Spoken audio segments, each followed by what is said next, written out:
You are listening to WonderLabs, filling your earholes with nerdy goodness.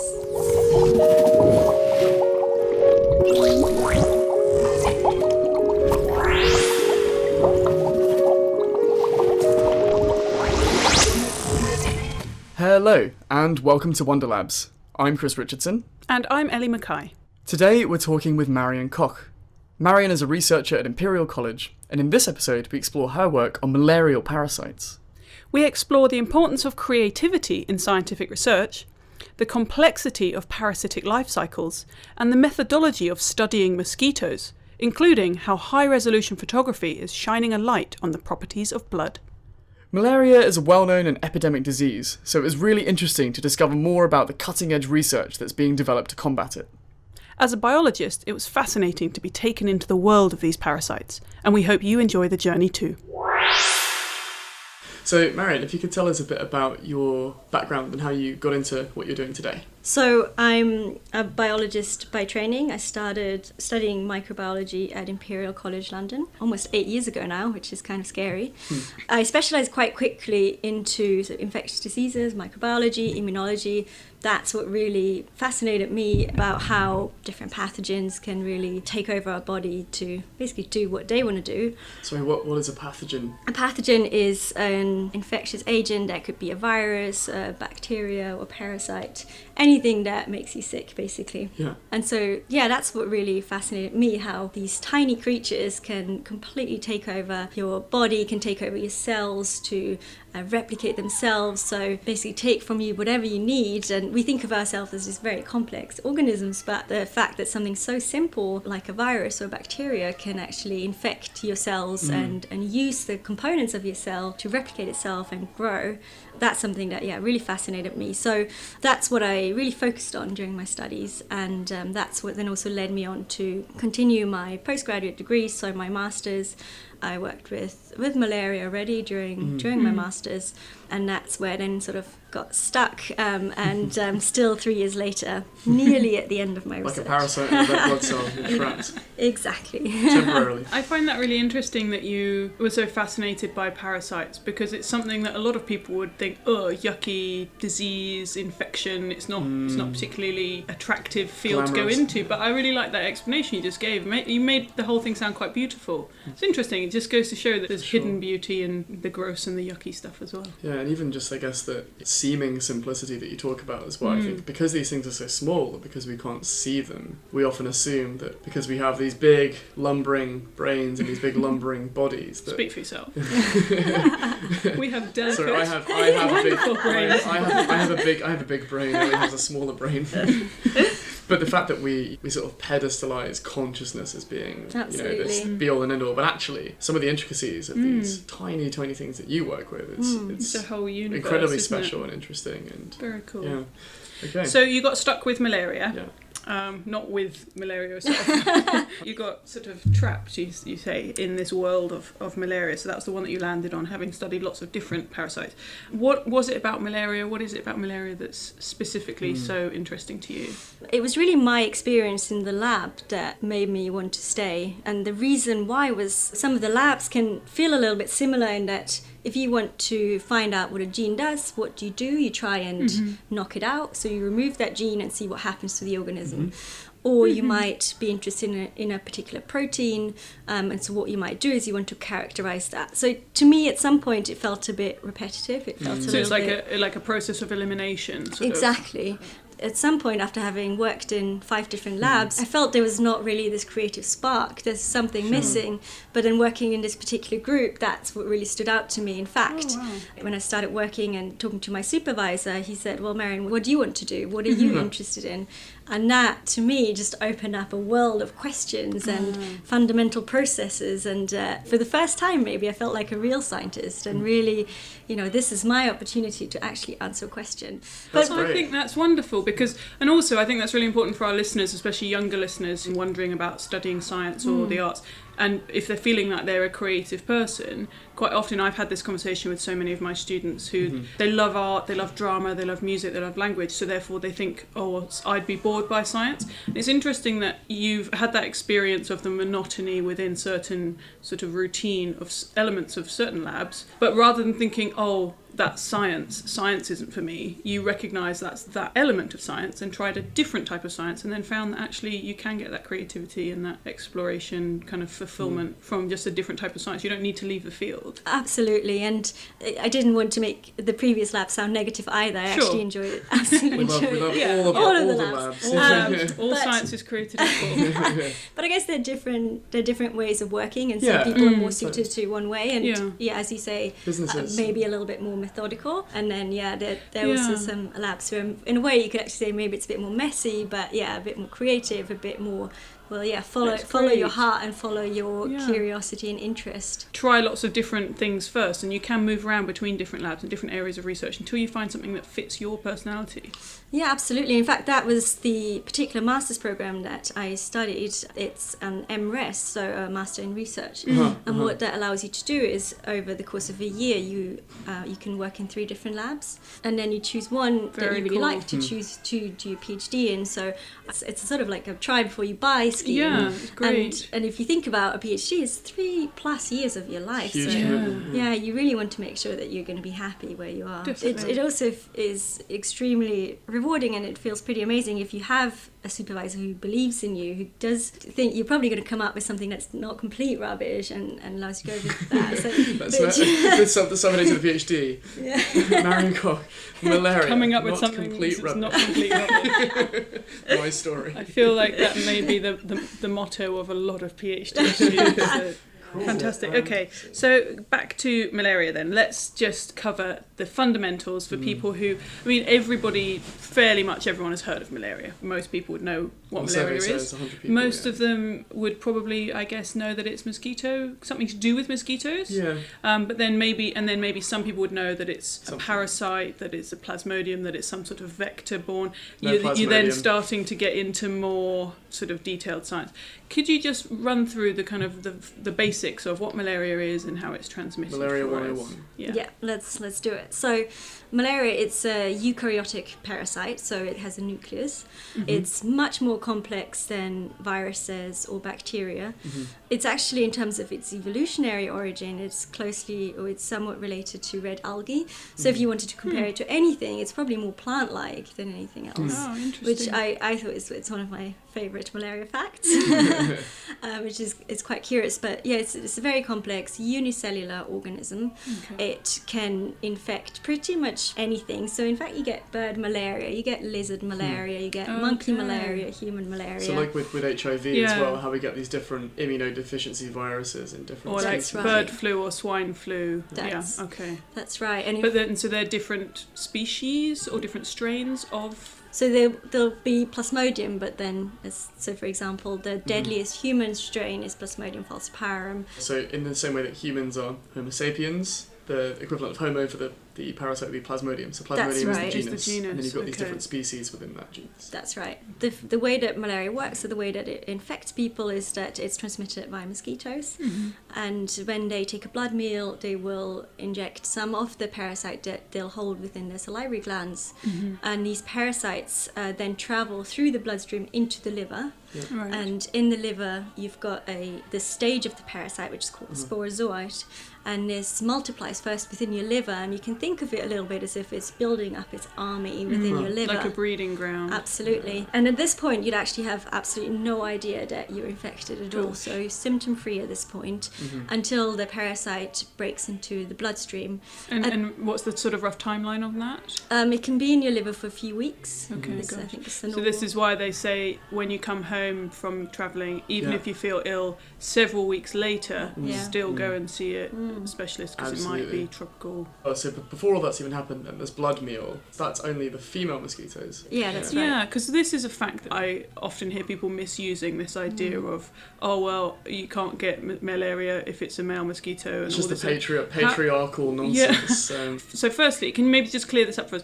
Can you be bitten by male mosquitoes? And also, why do only the females pass this on? So In fact, mosquitoes are also pollinators. When you breed mosquitoes in the lab, you can also feed them on sugar solutions, for example, or nectar. So they don't actually need to drink our blood? In fact, the females do for their eggs. Right. It's to do with fertilisation. They need the protein or whatever it might be. Yeah. It's just the I females. apologise on behalf of the female mosquito community. The pollination point then, because I remember when I was studying biology for my undergrad, I remember there was somebody's thesis on should we just kill all the mosquitoes in the world? Would there be any knock-on ecological consequence of that? Or would it just be better for everyone if we just knock them all out? But actually the fact that they are pollinators, I guess, is potentially but we could replace them with bees and then the world would be a lot better. Well, I think one important point to note is that there are many different mosquito species and very few of them actually transmit malaria. So in fact, if you did massively reduce or even eliminate the very few species that transmit malaria, you'd still have many mosquitoes. So it's not as if you're suddenly not going to have any mosquitoes.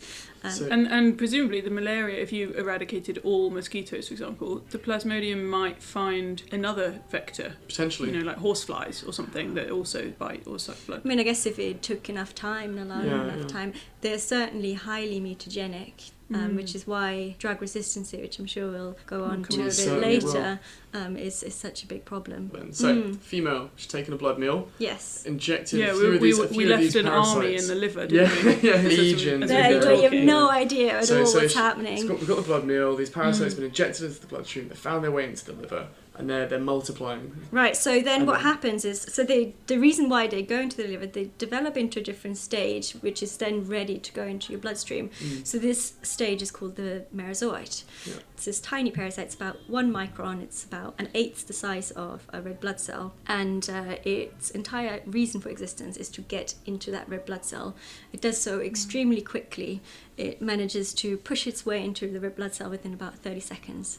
Really? Amazing. So, which is also an extremely violent process if you see it in action under the microscope. It's quite frightening. It's not actually motile in itself. The sporozoite is, which is the stage that's in the liver, but the merozoite, so the bloodborne stage, can't swim, but what happens is because it's in the bloodstream, the blood is flowing quite fast through the body, and it will actually just come into random contact with blood cells. Right. Oh, so it just sort of so it'll bump into at them and collides. It'll bump into one, it'll stick to it, and then it contains this sort of a molecular motor underneath its surface, which allows it to actively push or drive its way into the red blood cell. Wow, so it sort of has its own onboard drill. Exactly. Yeah. Drill is actually a good metaphor for it, of how it might get in. So it's coming in this blood meal, it's gone into the liver, it's multiplied, it's burst out of the liver, back into the bloodstream. Drilled its way into the cell. And you might have heard that when you have malaria you get these cyclical fevers. And the reason why that is because the parasite hides in your red blood cell, and your body again during this time has no idea that anything's wrong because it's completely hidden from your immune system. But the parasites break out after about 48 hours, most of them. In fact, some of them after 24 hours, some of them after 48, some of them after 72 hours. Depends on the strain. And that's quite interesting. So somehow this is very much linked to our circadian rhythm, potentially hormonal also, which is an active area of research. So this is the body's natural clock. Yeah, and I'm just thinking then, if you'd been in, Southeast Asia, somewhere that had a high risk of malaria, and then you went to Australia, and then you went to Hawaii, and then you came back to London, the long way around. Just keep tricking it. It's like, forget about it. I'm just gonna. So your poor little malaria parasites has got all this jet lag. Wait a minute. He's like he's all confused. He thinks he's having his little nap in the red blood cell, and then suddenly he's like in a different time zone and has to start breaking out and killing the person. I don't feel bad for him in the slightest. Little jet-lagged malaria. Sorry. So we've got these parasites then. Yeah. So they're in the red blood cell. Yeah. They grow and develop within the red blood cell, and after about just under 48 hours, they will actually be taking up the entirety of the red blood cell. So they grow quite substantially and multiply about 20-fold.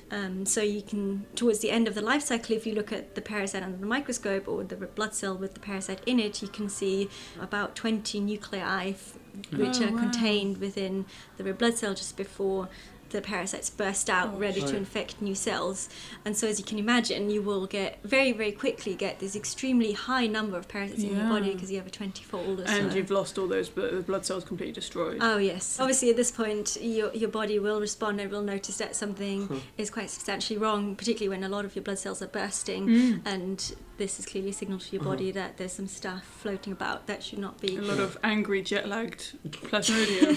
So this keeps happening. These parasites keep multiplying. You feel pretty sick every 48 hours or so. And so it's just wave after wave of each army, each set of troops being released. It gets worse and worse. And then actually to finish off the circle, the parasite obviously has to go back to the mosquito. And these merozoites that I was telling you about, the ones that keep infecting red blood cells, they're actually not infective to the mosquito. So what happens is that the parasites, complex as they are, they have another form, they have a sexual form. The way that we talk about this blood stage is the asexual life cycle of the parasite, because it just basically clones itself over and over again. Whereas some of them differentiate into what we call gametocytes, and these are actually, you can get male and females of these. So guys. like eggs or sperm in a human. That's right. So you get these males and females, and there'll be way fewer of them than the merozoites, but they'll be floating around in your bloodstream, and when the mosquitoes pick up those, that's the ones that will continue the life cycle. So these then form a baby in the mosquito in the stomach, because when the mosquito takes the blood meal, the blood will be taken up into the stomach of the mosquito. So the mosquito is injecting the plasmodium when it's taking its blood meal, but then it's also taking in the eggs and sperm equivalent. And then, in fact, the life cycle in the mosquito itself is also incredibly complex, where then the new parasites will cross the gut barrier of the mosquito to travel back into the salivary glands. And that's how the cycle continues. So it's a phenomenally complex process, isn't it? Amazing. And obviously this has happened over many years of evolution and sort of a co-evolutionary arms race between the mosquito and the parasite. And the human. And the human alongside each other. To pick up on that as well then, so I came across a paper, maybe you can talk about this, but when they've looked at studies of people, so humans that have different stages of the parasite within them, if the person has the form of the parasite that's ready to be taken back up by the mosquito, these gametocytes that you spoke about, they are more likely then to be bitten by mosquitoes. So say the two of us were in a room and I had the form of the parasite that was ready to be taken back up. You could call it like the teenage form that's gone through puberty. Right, it's ready to go, ready to hook up with this newfound love back in the mosquito. Yeah, so it's something to do with the smell, something that's really attractive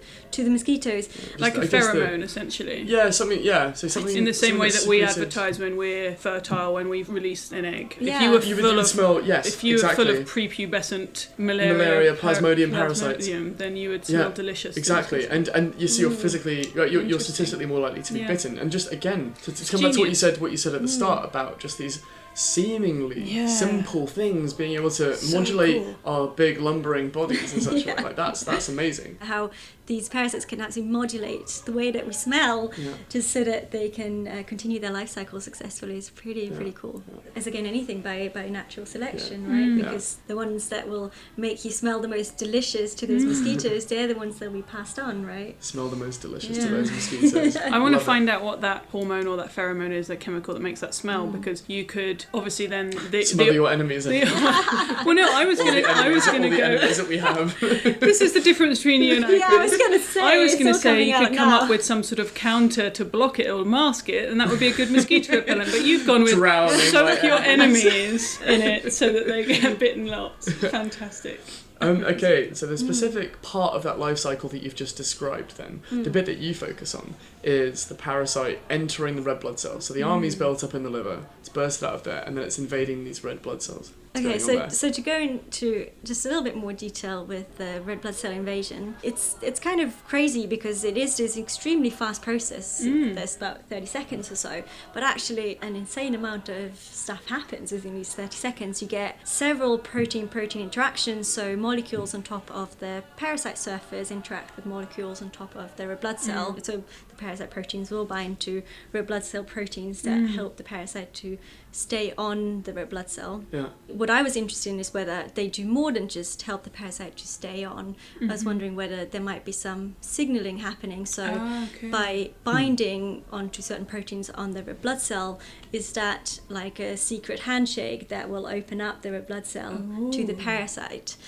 Because in fact that's something that's very well established in viral cell entry. Yes, of course, because viruses are so much simpler. In fact, they don't really have their own machinery to drive their way into cells, so they completely rely on the host cell so that they can enter. But for the parasite, because they have this molecular motor that I mentioned a little bit earlier that allows them to physically push their way in, to drill their way in, very little focus has been put on the red blood cell and whether that what the role might be, or whether anything goes on, or whether even any of these interactions might trigger changes in the red blood cell. So your background then in sort of other pathogens, in a way, has that kind of influenced your thinking on this? This knowledge of HIV and bacteria that modulate the cells that they're invading in a certain way. Absolutely, and throughout my degree, the more I focused, the more I became fascinated with the host pathogen interactions and really, how this interplay between the two,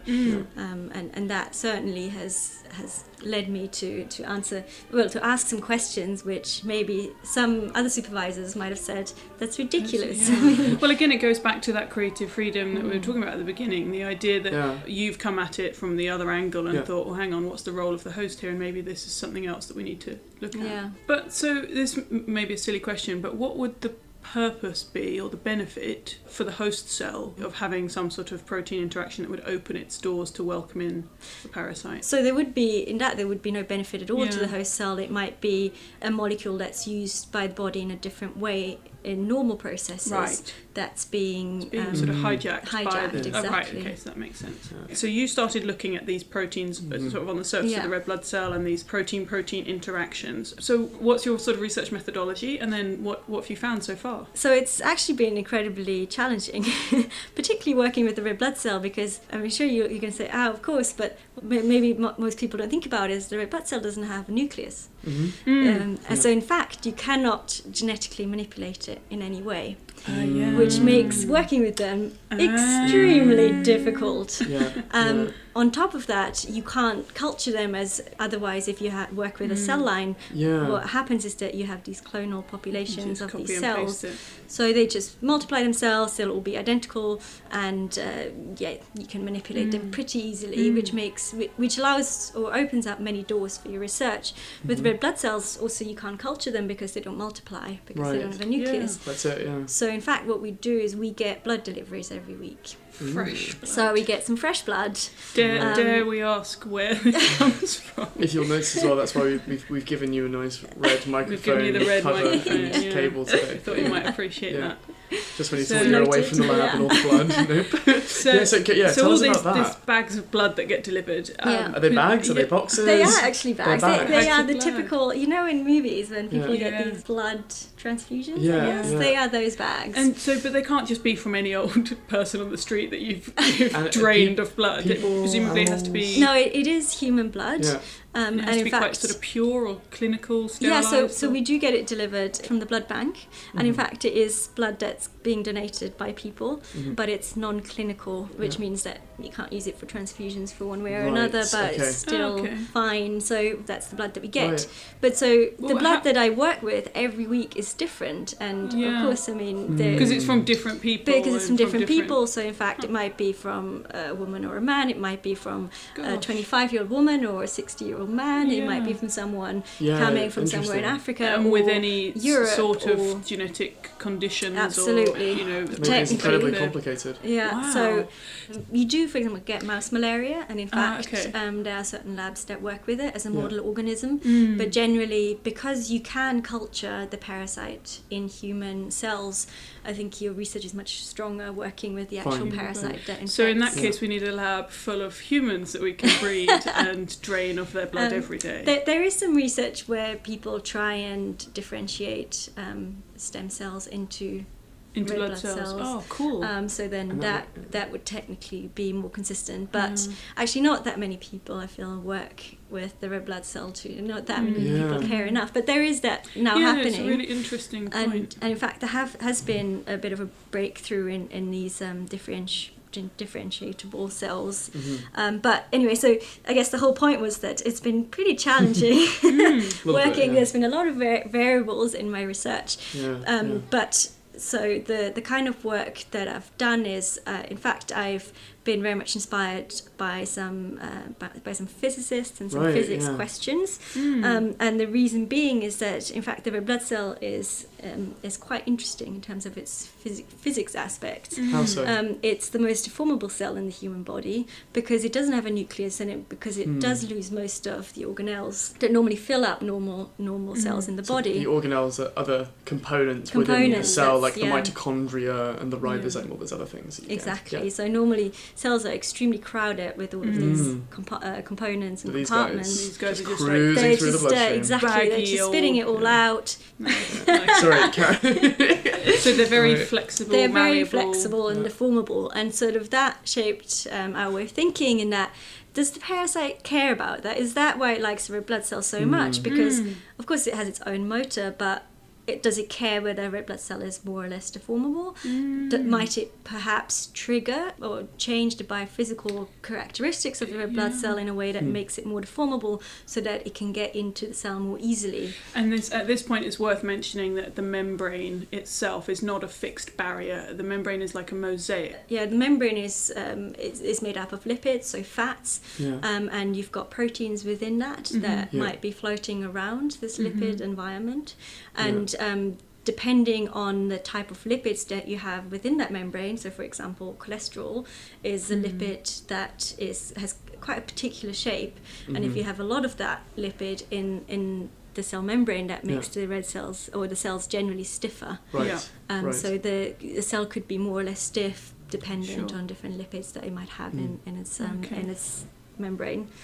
So being somewhat inspired by some physics questions and thinking about the deformability of the red blood cell and whether the parasite might influence that or hijack that in some way, I started setting up a technique in our group in collaboration with a chemistry group, also at Imperial College, that used this particular technique called flicker spectroscopy to look at... it does sound good. So they look at vesicles, so that means they just look at lipid membranes, so not cells themselves, just the lipids, but it's a technique that's also applicable to red blood cells.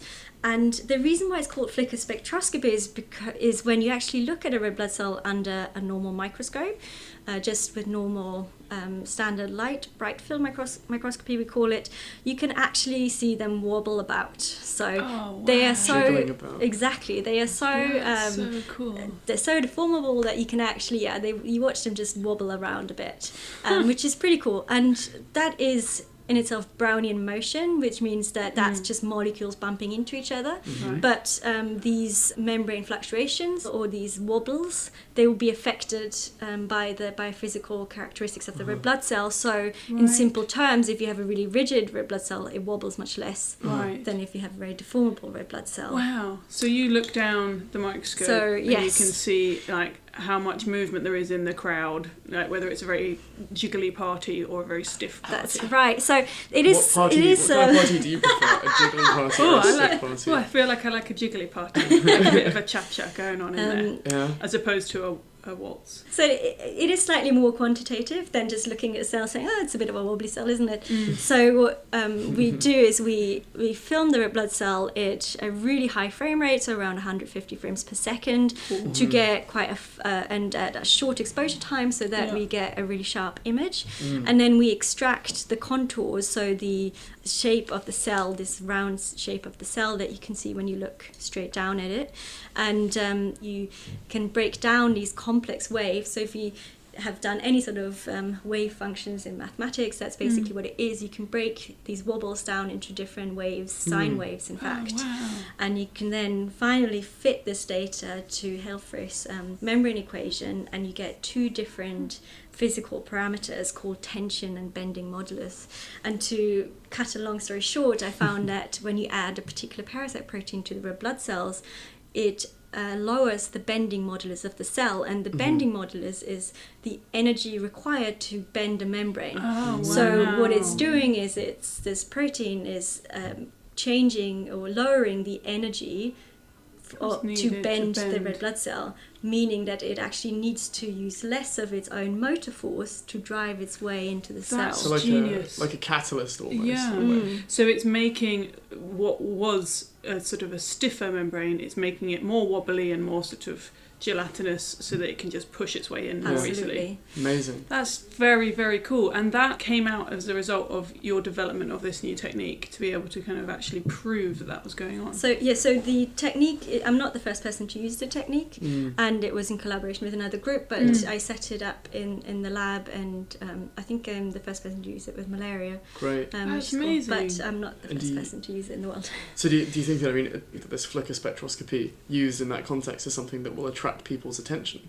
Well, I hope so. I think it's certainly, if you're interested in anything red cell specific, in the biophysical characteristics of the red blood cell, it's a really useful technique, because in a way you don't need a lot of expensive materials. You basically need a microscope, a pretty good camera, and then the program that was written by my collaborator that allows you to extract these contours.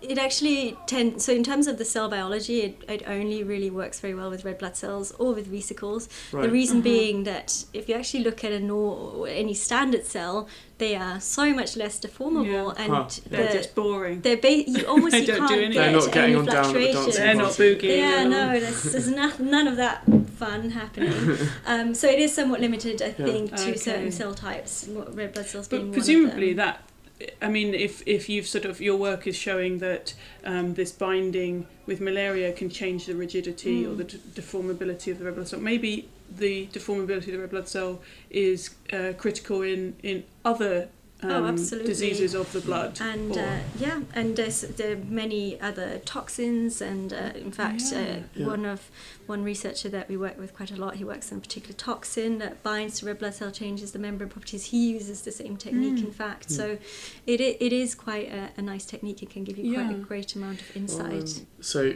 the actual breeding of the mosquitoes, how do you breed mosquitoes? And like we've spoken about, these random bags of blood arriving. How we analyse our data, but I feel like it's a lab that you don't want to leave the windows open accidentally. And you live down the road, Ellie. I know. You shouldn't I'm a bit scared about all these these malaria-riddled mosquitoes. These mad scientists up the road. Please tell me you locked your door before you came here. There are double doors. That's all right. That's not enough. I need triple or quadruple doors, please. It is quite funny because of course, what you see on top of the door, there's a sign saying if you've been to a malaria endemic region in the last 6 weeks, you're not allowed in here. Because imagine if you'd picked up malaria on your travels, then going into the mosquito lab, and then these mosquitoes pick up your malaria, and suddenly you'd smell delicious. Exactly, and then suddenly all of these mosquitoes will be infected with human malaria. Mosquito magnet. Mosquito magnet sounds like a really cool band name. Sorry. So it happened to me before. I was like, no, not today. Don't go in there today. But in terms of generally, the mosquitoes are mainly used for the mouse work because, as you can imagine, if they're infected with human malaria, I mean, mosquitoes do escape sometimes, and they sometimes bite you. So you don't want them to be infected with human malaria. On that note, then, if there's mouse malaria being used in the lab with the mosquitoes, and every now and then one of those might escape, there could be like an epidemic of mouse malaria in the country that we don't know about. That all these wild mice in London could be, or the mice in South Kensington could be like dying of malaria and we wouldn't know about it. I feel less bad for them, but maybe I should. Oh, the poor mice. Okay. Maybe rats. Maybe. Yeah, rats. That would be rat good. Malaria. If we could knock out all the South Kensington rats with some escaped malaria. So I think that probably some of these mosquitoes might have mouse malaria and might have bitten people, and who knows, maybe it gives you part protection against human malaria. Yeah. So this is amazing. This is fascinating work, and you're in coming towards the end of your PhD. That's now, right, you're in the middle of writing up your sort of final thesis. So what is the sort of application of this discovery? What could this information that you've uncovered, how could this help us with the fight against malaria? Because as we've talked about, it's widespread sort of real problem. So it's, I mean, just to put it out there, it's very fundamental research, so very basic research in that it is just about understanding how the parasite works, and hoping that one day people will be able to use that information to find potential new drugs and new drug targets. The numbers are actually extremely frightening. Most people don't realise that it's half the world's population is actually at risk from malaria. Gosh. And in fact, I think the current statistics is that about one person dies from malaria every minute. Wow. And most of these will be children and pregnant women. So really, these are the most at-risk people. Wow. And so this is with actually having some pretty decent anti-malarial medications at the moment. But again, if resistance were to spread and against the current drugs that we have, then these numbers would actually go up significantly, as you can imagine. One of the big concerns with malaria is that it evolves very quickly and it's becoming resistant to all the medication that are out there. Yeah. And in fact, the best and very cheap medication that we've got, which is artemisinin, we're now starting to see resistance in Southeast Asia particularly, and if that were to spread to Africa, that would be an absolute disaster. And in fact, that's what happened with previous drugs, is you start to see it emerging often in Asia and then eventually reaching other places. So one idea is if we could somehow treat the host rather than the parasite, then perhaps you wouldn't get resistance so quickly. We'd be making ourselves resistant to potentially infection. Potentially, but the actual how you would want to do this, I think that would need some more work, because I doubt that you'd really want to make your red blood cells stiffer, too rigid, because it's their entire job is the whole point exactly so whether you really want to mess about with that is you know, I think at this point it's early days. So you'd be sort of immune to being infected, but then you would be able to absorb any oxygen. We'd all just have to sit around. No dancing parties going on. There is quite a lot of work happening as well with industry, because they have access to hundred thousands of chemicals that they might not necessarily know what they do or what their function what their function is. So these are called chemical libraries, and what they do with these chemicals... Sounds like a fun day out. I know. What they do chemical library with these chemical libraries is that sometimes they send some of these chemical libraries to our research group, and some members of the lab have managed to come up with an experiment or with an assay that allows them to test many of these chemical compounds, and one way to potentially help to combat this resistance is by trying to target these, you know, the sexual stages of the parasite, these gametocytes. The reason being that you actually have way fewer of these guys in your body. Sure. Right, okay. So it's a bit of a natural bottleneck, and on top of that, these guys don't multiply in your body, so it's very unlikely for them to actually become resistant. Okay, got so it. that makes a lot of sense. That's kind of clever. That is very clever. Yeah. So that's a very active area of research, and that's where some of the research is moving towards now. And that's the transmission blocking. That's right, because it's actually blocking transmission of the disease by stopping these sexual stages of the parasite that are normally passed on to the mosquito. So I guess on the one hand you've got this really complex system, this life cycle that you described at the beginning. It's difficult because it's got so many different stages and there's so many different points that mutation can occur, or you know, the parasite can hide or can evade. But then on the other side, the good thing about it is that there's so many different points of that process that we can attack or block or stop. Yeah, absolutely. And certainly if you target more than one process at the same time, you're much less likely to get resistance, because you'd have to get that one parasite that for some reason has evolved or has mutated, so that suddenly it's resistant to all these different drugs. So in the future then, instead of just being given an anti-malarial tablet, we might have something where you have, for example, you take your cholesterol to make your blood more rigid. You have something which blocks your transmission, the transmission of the sexual stage, and maybe you have some sort of spray that masks your deliciousness as well at the same time. I mean, obviously that's very, very reductive, but is that the sort of thing that we might get, like a combination of different treatments? Yeah, and in fact, some of the treatments already are combinations. Okay. So already you take some treatments that will make you better, but also stop the parasite from being transmitted. And that was something where in the past people didn't quite appreciate the importance of that. So yeah, so a lot of the current treatments already are combinations, but we're trying to find new drugs all the time, and some of these are transmission blocking drugs. How sort of optimistic are you? Do you see a world where malaria will be eradicated in 10 years, 20 years, 50 years? Or I think there is so much research focus now happening and a lot of funding available, and the field is moving very fast. So I am optimistic.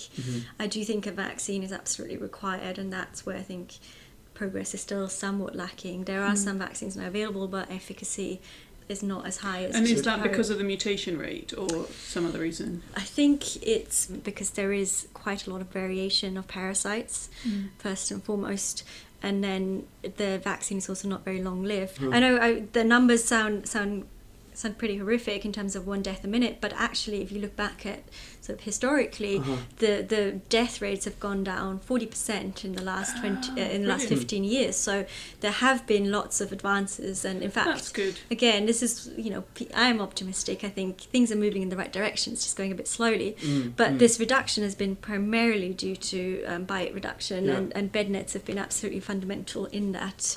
But at the same time, it depends on priorities as well. So if you give bed nets to a family that lives near a fishing village and they're very poor, they might actually use the bed net to fish rather than sleep under, these kind of things. So there are limitations, but it's been incredibly successful.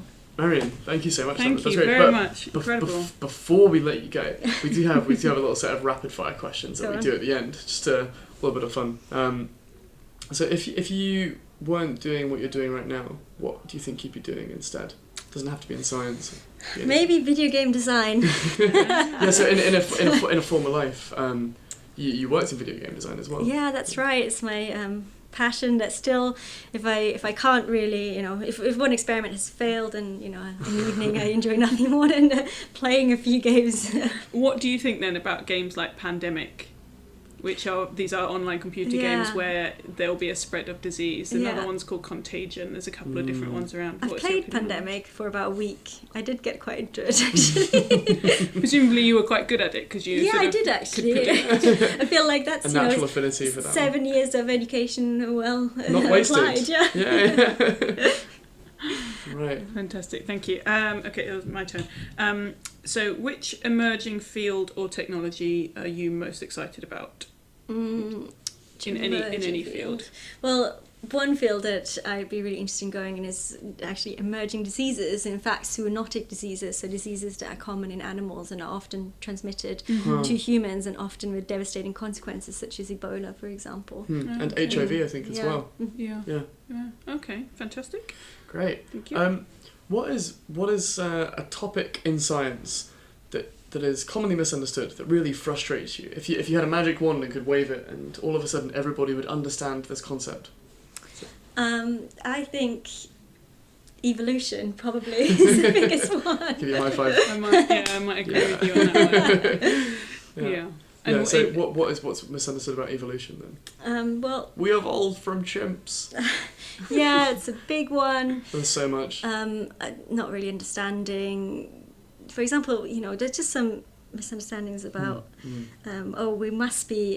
we are also perfect, and therefore they must all be designed by some and also I think the idea of and I saw this a lot with my students in their phrasing, that something wants to do something or it wants to be like this, so it chooses to keeps its stripes, and so the idea of conscious choice or directionality of evolution rather than the idea of randomized natural selection. But I mean, just to be clear, that you're absolutely right. None of these things have agency. Or as far as we know, maybe they do. Maybe. Poor little jet-lagged plasmodium. Still gonna talk to my plants anyway. Okay, so you talked about how you got into malaria, but going further back, do you remember a moment perhaps in your childhood where you were first fascinated by science, the first time that you thought, this is something I want to study? Yeah, it's been kind of gradual, and there's these concepts of curiosity, questions and creativity, I would actually say is what eventually led me to science, so which is maybe a bit of a different way as most people would describe it, but that's really what got me hooked. So it's been gradual, but then I remember the topics that I got particularly fascinated with later at school was when we really went beyond the cell. And in fact, I once got a pretty bad grade in primary school, and my mum still laughs at the fact that I got into biology because my primary biology teacher was always thinking that I was just absolutely rubbish. See, so there you go. There is hope. There is hope. I mean, whenever I had to look at some plant leaves, I would just absolutely refuse to do so. Okay, that's a very positive message for anyone who is struggling with their science at school. Yeah, absolutely. It is not the end of the world, and there is hope for us all. Fantastic. Yeah, brilliant. Marion, do you have a favourite piece of equipment in the lab? That's my favourite piece of equipment. Yeah, of course, the microscope. I mean, actually, there's no thinking required. I mean, there's nothing more exciting than actually seeing a process life in action. I mean, as I said, like actually watching a parasite force its way into that red blood cell is this incredibly violent process, and also knowing this is a cell that came from a human. This is not, this is not a culture-derived cell. This is actually someone's cell that's being actively infected. Wow. So microscope wins. And just finally, do you have a favourite science joke? A parasitic joke, perhaps. Do I have a science joke? A parasite walks into a bar? That's got to be one along those lines. This worked, but a red blood cell tried to pick up another one. Alas, it was all in vain.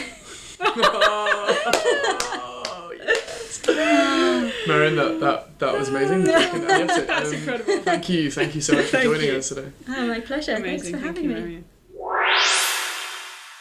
You're listening to WonderLabs, piercing your blood holes with wormy badness. It never gets any weirder. We realise today it's because everyone comes in.